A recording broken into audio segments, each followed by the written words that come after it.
Hello दोस्तों, स्वागत है आपका द लर्निंग पॉइंट में। इस वीडियो के अंदर हम लोग पता करने वाले हैं कि कोई भी वेरिएबल या लिटरल अगर हमें दिया जाए पाइथन के अंदर तो उसका डेटा टाइप आइडेंटिफाई कैसे कर सकते हैं पाइथन कोड को लिखकर। तो पिछली कुछ वीडियोस के अंदर हम पढ़ रहे थे कि वेरिएबल्स क्या होते हैं और हमारे लिटरल्स क्या होते हैं। तो वेरिएबल होता है हमारा पूरा बॉक्स वेरिएबल नेम के साथ और कुछ वैल्यू के साथ, और जो हमारी वैल्यू होती है वो हमारा लिटरल होता है। अगर आपको ये कॉन्सेप्ट क्लियर नहीं है तो आप उन पिछली वीडियोस को ज़रूर देखिए, और अगर आपको क्लियर है तो हम आगे बढ़ सकते हैं। तो दोस्तों, हमने ये भी सीखा था कि लिटरल्स के काफ़ी टाइप्स होते हैं और हमने डेटा के भी टाइप्स पढ़े थे। तो इस समय हम लोग पता करने वाले हैं कि एक लिटरल का डेटा टाइप हम कैसे आइडेंटिफाई करते हैं। तो चलिए हम खोल लेते हैं अपना IDLE। तो दोस्तों, मैंने अपना IDLE इंटरैक्टिव शेल खोल लिया है। तो हमें ये पता चला था कि जब भी वैल्यूज़ अलग से एग्जिस्ट करती हैं तो उन वैल्यूज़ को हम कहते हैं लिटरल। और उनको लिटरल क्यों कहते हैं? क्योंकि वो एग्जैक्टली लिटरली वैसी ही होती हैं।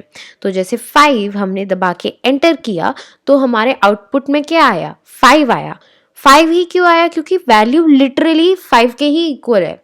अगर मैं लिखूं हेलो और फिर एंटर दबाऊं तो यहाँ पे भी मेरे पास हेलो ही आ रहा है।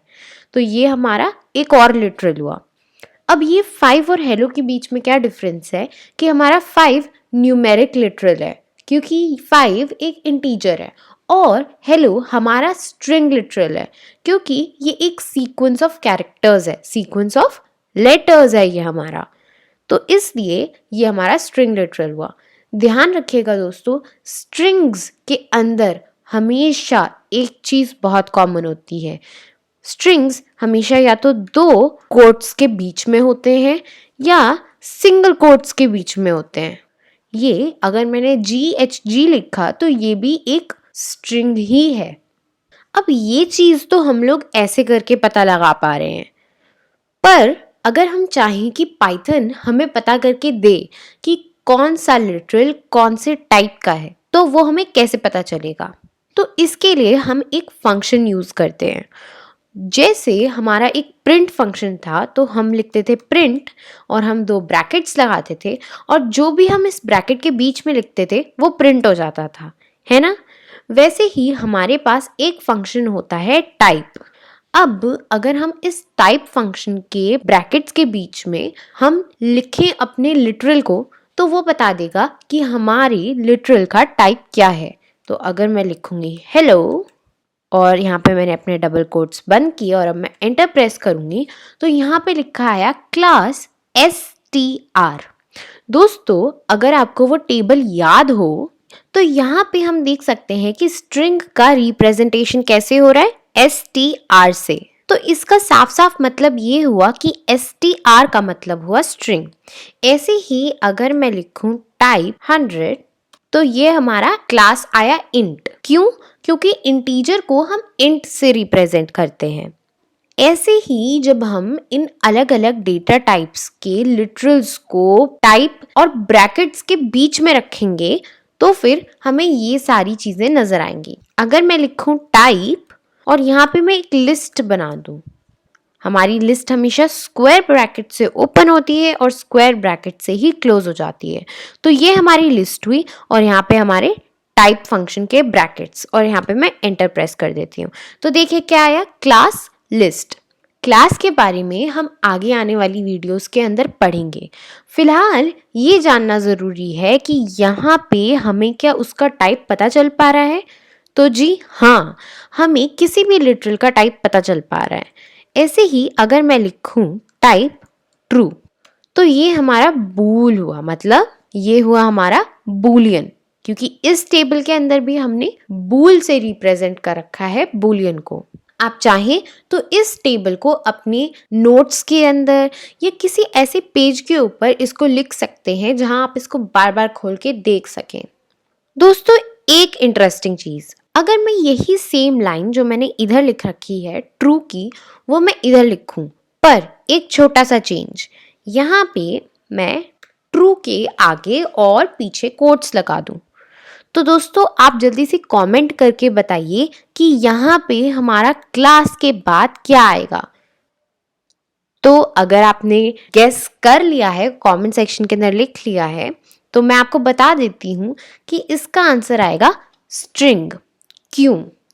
अब इस समय ये बूलियन इसलिए नहीं आ रहा है क्योंकि ये ट्रू हमारा कोट्स के बीच में है। जो कोई भी चीज कोट्स या डबल कोट्स के बीच में होगी उसे हम हमेशा स्ट्रिंग कहेंगे। अगर आप लिखोगे टाइप 5 तो ये भी स्ट्रिंग ही होगी, इसको हम इंटीजर नहीं कहेंगे। तो दोस्तों ये तो हुआ कि अगर हमें लिटरल का टाइप जानना है तो हम कैसे जानेंगे, बट अगर हमें कोई वेरिएबल का टाइप जानना है तो वो कैसे होगा। तो मान लेते हैं मैंने नेम वेरिएबल के अंदर स्टोर करा है मीना। ओके, तो ऐसे हम लोग स्टोर करते हैं, अगर आपको याद हो तो ये हमारा वेरिएबल नेम, ये हमारा असाइनमेंट ऑपरेटर और ये हुआ हमारा लिटरल मतलब हमारी वैल्यू, और इसको हमने एंटर किया। तो अभी तो कुछ भी नहीं होगा। अगर हम करेंगे प्रिंट नेम तो ये मीना प्रिंट कर देगा। अब अगर मैं लिखूं टाइप और मुझे जानना है कि ये जो नेम के अंदर मैंने जो कुछ भी स्टोर कराया, मान लेते हैं मुझे नहीं पता कि ये डबल कोट हमारे स्ट्रिंग होते हैं, तब फिर हमें कैसे पता चलेगा कि ये नेम के अंदर जो कोई भी वैल्यू स्टोर्ड है वो स्ट्रिंग है, बूलियन है, लिस्ट है, क्या है। तो तब हम इस वेरिएबल का नाम ही लिख देंगे सीधा, और जैसे ही हम इस वेरिएबल का नाम लिखेंगे सो हमें पता चल जाएगा कि इसके अंदर जो वैल्यू स्टोर्ड है वो किस टाइप की है। तो दोस्तों एक बार फिर से बता देती हूँ, हमारे लिटरल्स होते हैं मतलब हमारी वैल्यूज होती हैं। अगर हमें किसी भी लिटरल या वैल्यू का टाइप पता करना है तो हम सिंपली लिख देंगे टाइप और उस लिटरल को इन दोनों ब्रैकेट्स के बीच में डाल देंगे। और अगर हमें किसी वेरिएबल का टाइप जानना है तो पहले हम वेरिएबल को कुछ ना कुछ वैल्यू असाइन करेंगे और फिर हम टाइप ब्रैकेट और फिर वेरिएबल का नाम और फिर ब्रैकेट को क्लोज कर देंगे। तो कुछ इस तरह से हम यूज करते हैं टाइप नाम के फंक्शन को, जो कि ऑलरेडी पाइथन के अंदर प्रेजेंट होता है, मतलब कि वो एक बिल्ट इन फंक्शन होता है अपने कोई भी लिटरल या वेरिएबल का डेटा टाइप जानने के लिए। आगे जाके जब आप प्रोजेक्ट्स बनाएंगे या आप कोई भी फंक्शनैलिटी को या कोई भी रियल लाइफ सिनेरियो को इम्प्लीमेंट करना चाहेंगे तब ये टाइप फंक्शन आपके बहुत ज़्यादा काम आने वाला है।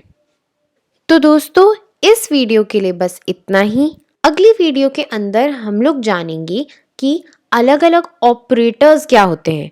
अभी तक हमने सिर्फ एक ही ऑपरेटर के बारे में सुना है जिसका नाम है असाइनमेंट ऑपरेटर, और हम ये भी जानेंगे कि ऑपरेटर असल में है क्या चीज़। तो thank you so much for watching this video.